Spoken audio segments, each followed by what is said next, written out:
Good morning, Sheila. How are you today? Good morning, Wayne. Today is a great day. I'm doing super. A- And I as well.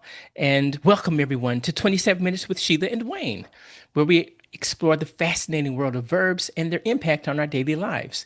Join us each week as we delve into the different ways verbs shape our language and influence what we do, as we are attempting to make a positive difference in our world, one verb at a time. And speaking of our world, Sheila and I want everyone to know that our hearts and our minds and our prayers go out to all of those who are affected by the hurricanes.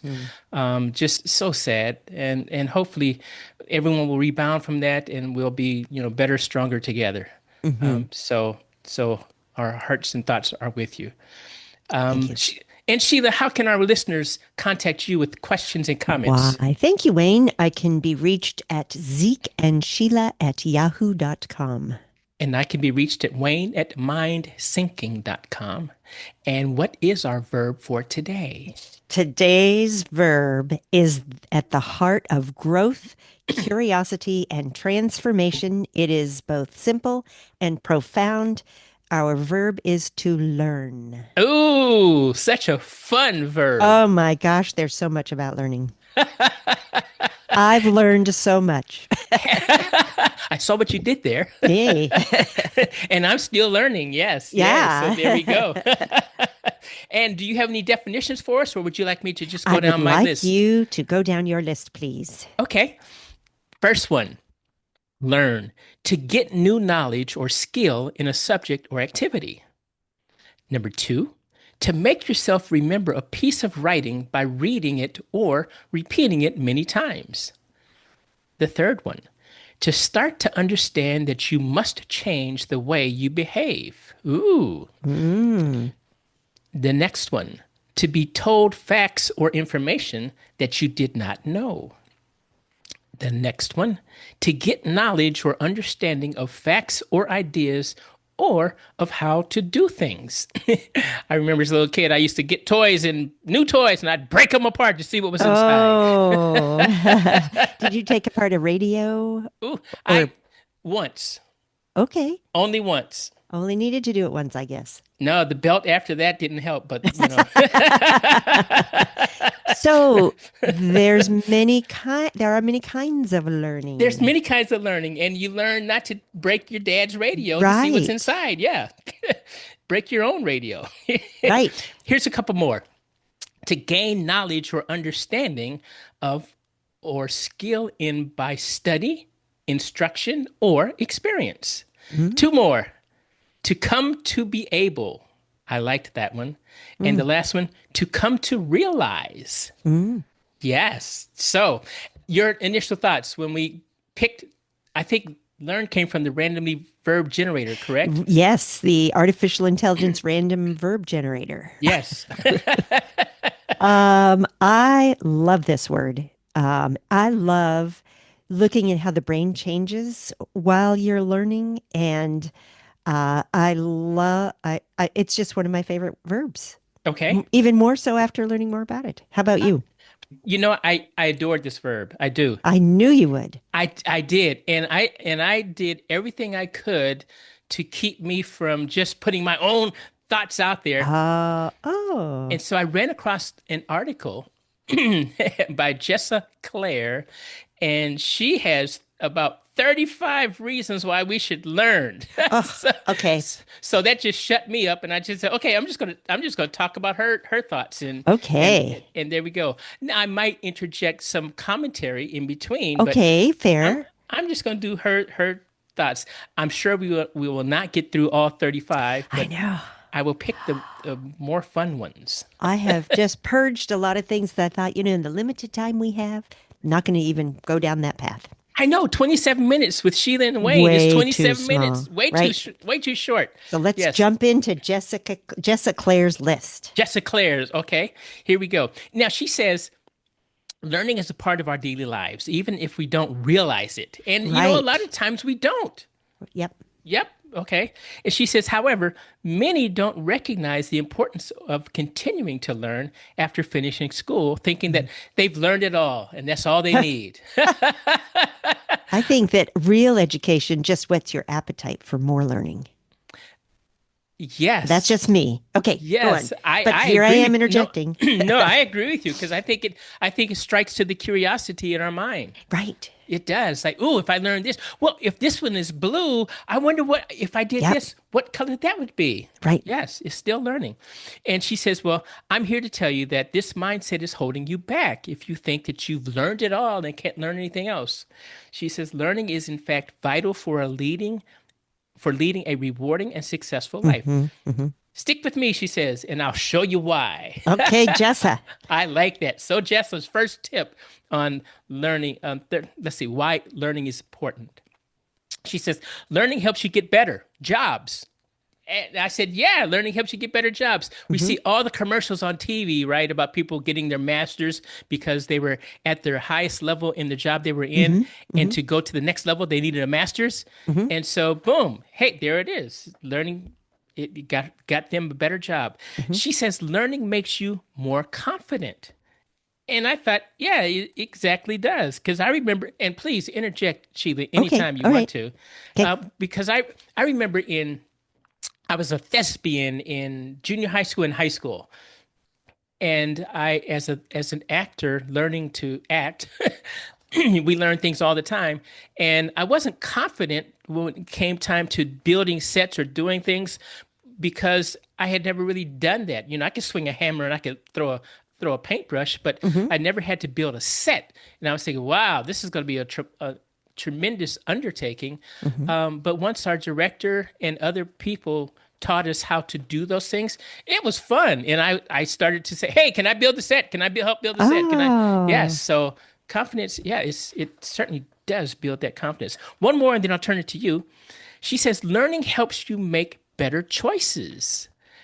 And I thought, yes, golly. Because even making a mistake is learning.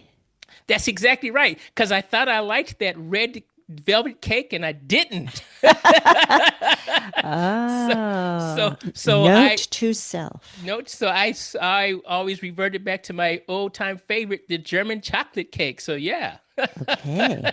I can always make a better choice when it comes to red velvet cake. Nope. Give me the German chocolate. Here we Okay. go. There we Yes. go. I will turn to you, my friend. See, look, I'm at the clock. It's already 20 minutes. Oh my Okay. goodness. All right. All right. I'm going to talk a little bit about the chemistry of curiosity from Science News Today, August 8th, 2025, written by the editors. Because there are a lot of great, I love these words like Y- dopamine. yes. So, dopamine is often mischaracterized as the pleasure chemical. And I think I have done my fair share of mischaracterizing that because it plays a key role in motivation and reward. But dopamine surges make learning experiences more rewarding and encourages you to repeat it.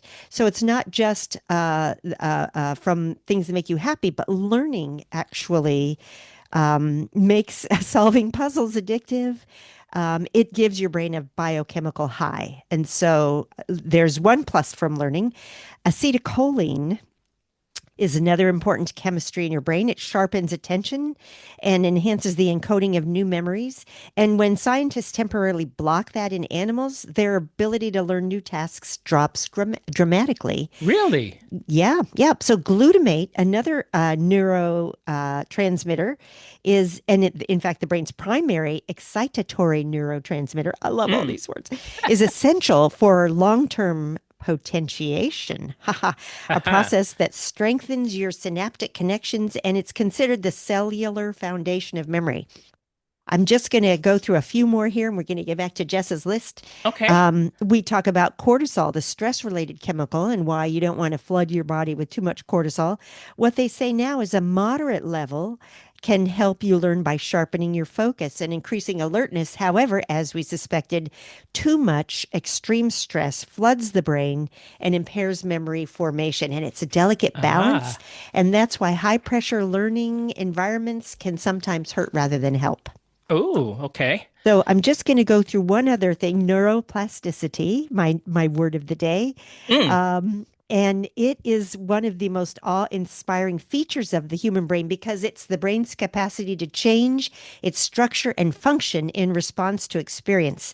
And one of the descriptions they use about the brain here is that it's a river of electricity and chemistry flowing and reshaping itself in response to the currents of experience. And learning is a huge part of that reshaping. So I'm going to pause here, except that, oh, yeah, I did want to say one more thing about plasticity. It's not just for kids. I mean, you can see young children's brains developing in front of your eyes as they explore new things, but Yes. it doesn't stop when you're a kid. You can do this as an adult too. You know, And I've yeah, seen that neuroplasticity in class, oh, tell me about it. and when you're talking about a subject again, learning. We're learning new Yes. subjects, Yeah. and one thing that I like to do. I think I was teaching project and program management, Okay.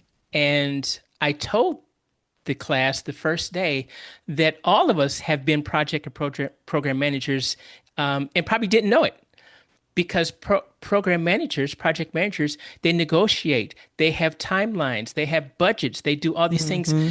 And I said, we just have to learn a different language and bring it to Mm. today's speak. I said, because how many of you have ever gone to a grocery store with a list? Yep. And why did you have that list? Because this is what I needed, and this is what I wanted, and this is what I could afford. That's called a budget. Mm-hmm. and Good. that's and they go, all right. And so I saw those little synapses and those little light bulbs going off and Yeah. neuroplasticity going off over their heads. And when I would do speaking engagements as well, I see those kinds of things going Ah, too. So yeah, fun, I've fun. seen those, and I still get those every day because doing the podcast with you, I'm ever learning Same here. about the verbs, and I go, I didn't realize that. I like learning a new fact every day. Yes. So I'm sorry, I didn't mean to go No, no, there. nope, nope. So, Wait, so go ahead. Move on to Jessica's an- next couple of another items. one that Jessa says is learning improves how you talk and write. And I thought that's very true Hmm. because, as you know what, I'm going to put neuroplasticity Yeah. in Wait, in a writing somewhere. for, oh, good. Yes. Learning gets you ready for the future. Absolutely. It prepares you for what's to come, right? It just Yes. learning helps you deal with changes. Mm, And I'm thinking, okay, I've got this computer that has Windows 10. mm, It says it's not Windows 11 compatible. All mm, right, I learned something there. Maybe there's some software out there that I can make the change and don't have to hmm. worry about doing anything else. No. Oh, so dang it. I learned that in the future, my future is a new computer. Uh, Not anytime soon, but soon enough. So yeah. learning keeps your brain busy. And I really like that because many articles that you and I have already talked about over the years on our podcast, a busy mind is a mind that hopefully reduces or certainly pushes back that urgency of dementia or Mhm. Alzheimer's. Yes. Yep. Yes. And so learning helps supplant that. So you just continue to keep your mind busy, keep it focused, keep it active, and hopefully we can fight off or fend off those diseases that come with the brain just being lax. So two Right. more, and then I'll go back to you, okay? Because I want to hear more Okay. about your chemistry of learning. Yeah. So learning shows you more of the world. Oh my goodness, yes. I was asleep in English literature in school. I just know it. Because when I joined the military and I found myself in Spain for 2 years, Hmm. I was walking down these cobblestone streets and I remember saying, oh man, there's more cobblestone streets. Wow, there's all kinds of cobblestone streets over here. And look at those over here. And look at that. And then it hit me because I saw this port, a little body of Hmm. water. Hmm. And I thought, wait. Did, didn't I read something somewhere about some old dude and a fish? And I go, yeah, I did. What was that? Who was that? I couldn't remember, and so I ran back to my dormitory because I was living in the dorms, Uh-huh. and I just was baffled, and I was going, "What can I do? Where can I go? Where can I find this?" So I ran to the library, and asked the librarian, "Didn't some dude write something about a fish here?" And she says, "Are you talking about Hemingway?" I go, "Yeah, yeah, that's the guy. That's the guy." Yeah, so it was all fun. So yeah, learning shows you more of the world. Yeah. Yes. So your turn. I'm sorry. Well, okay. There is something called the unsung hero of memory, and Okay. that is the role of sleep in learning. Because while we're resting, as you know, the brain is far from inactive. If you have dreams, you understand that you wake up, you go, "What was I thinking?" Or you can even remember how that dream was triggered by something that happened during the day. And the sleep process strengthens the neural connections that were activated during learning and prunes away the less important information while you're sleeping. So, Ah. the deep, slow wave sleep is crucial for consolidating factual memories, such as vocabulary or historical facts. So when you were sleeping in that class, you were not in a deep sleep stage.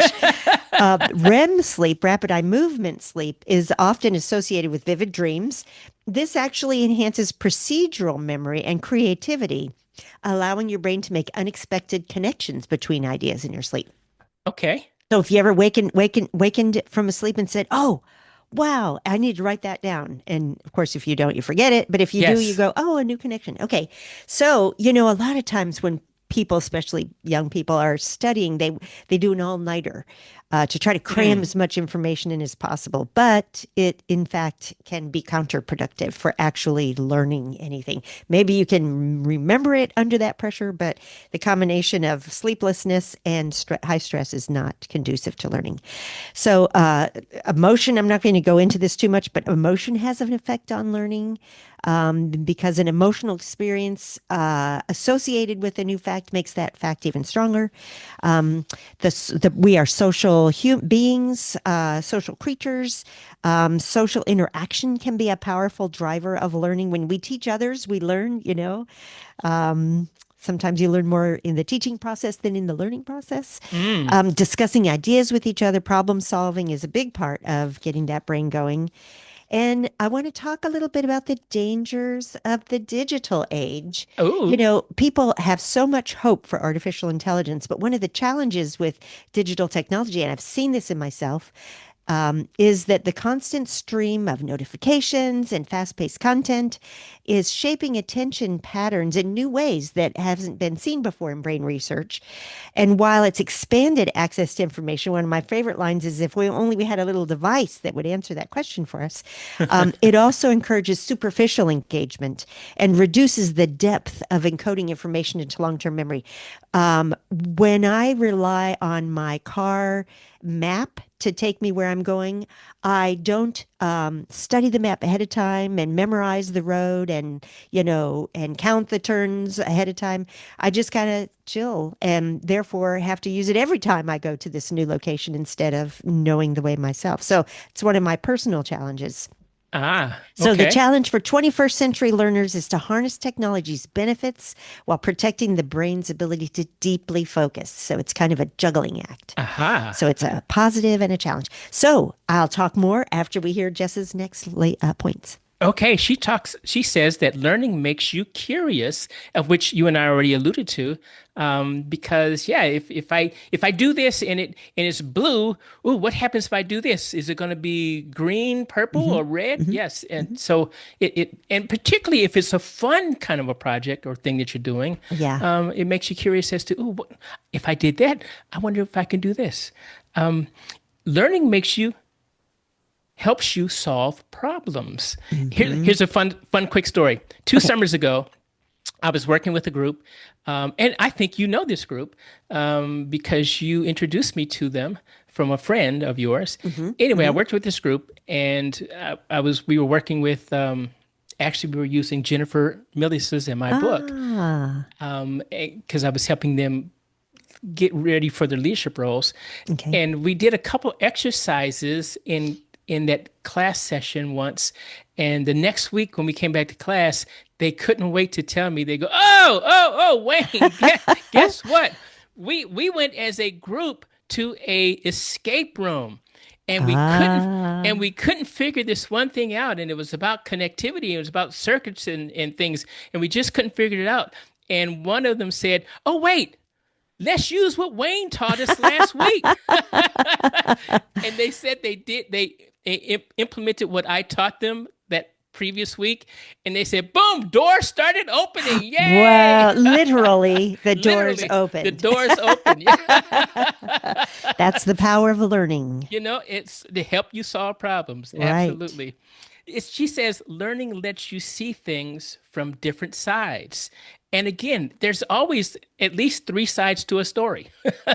Yeah, yeah, there's there's your side, their side, and somewhere in the middle is the real story. But yeah, it yeah. helps you discern those things. Here's a couple more, then I'll go back to you. Learning keeps you growing all your life. And we've talked about that a lot. Hmm.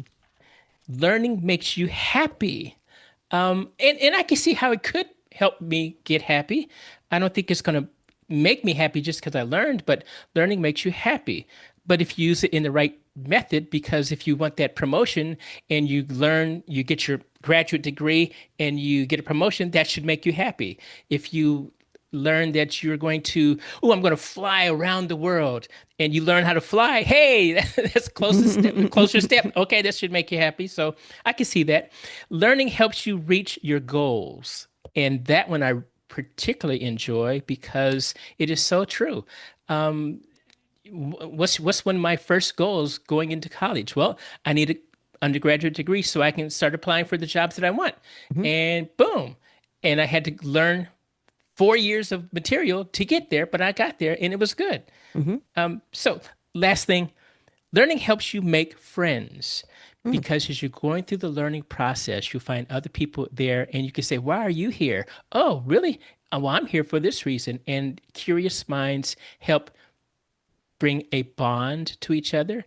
And you'd be surprised as to how much learning can help you find new friends and say, "Oh, here's a positive group that I think I want to stay with or stick with." So there we go. I will turn it to you, my friend. We got 5 minutes and 51 seconds left. I have a few more, but please Whoa. go ahead. I know the time's Okay. going fast. It is going fast. I'm going to stop with brain chemistry. I'm going to talk about memorization and how to make your brain grow bigger. I did want to say one more final thing about brain chemistry, though, is the mind you have today is not the mind you must have tomorrow. Oh, Learning is not just something we do, it's who we are. And that's as evidenced by the fact that our brain is changing as we are learning things. So I'm going to talk about not the wrong ways to learn things, but the helpful ways to learn things. Because there are a lot of wrong things that we've learned along the way. Memorization, repeat, repeat, repeat, yes, repeat, yes. rewriting, rereading. Those really aren't that effective. So these are what are effective. These are things. Visual imagery mnemonics, where you link a story with the object and create a connection to the next object. And this is especially good if you're memorizing a list. I'm not going to do this every day before I go to the grocery store, but actually I might try it. Another one, oh, so some examples of visual imagery mnemonics are first the Lincoln story method, then the memory palace. So Greek politicians use this to recall the important points in their speeches. You imagine you're in a building that you know like the back of your hand. You Hmm. choose some spots along the journey or around the room that stand out, and at each of those locations, visualize the object you want to remember. And then imagine yourself walking past all those locations and seeing each of those objects. I really want to try that one.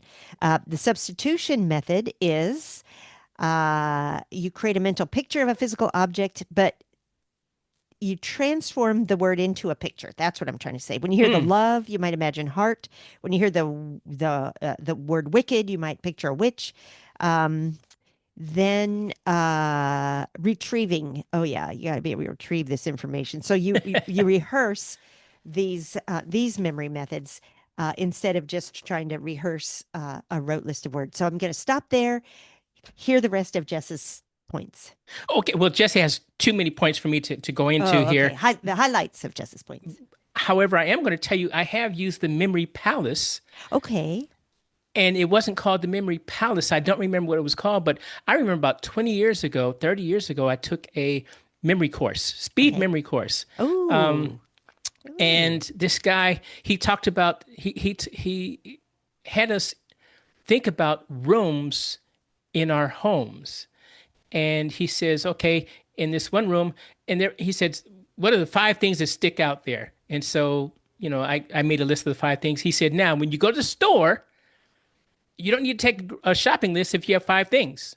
He says, just go to your room and go to those five things and put, as Ah, you said, put that visual on right. an attachment of the couch, of the TV, of the sofa, of the whatever.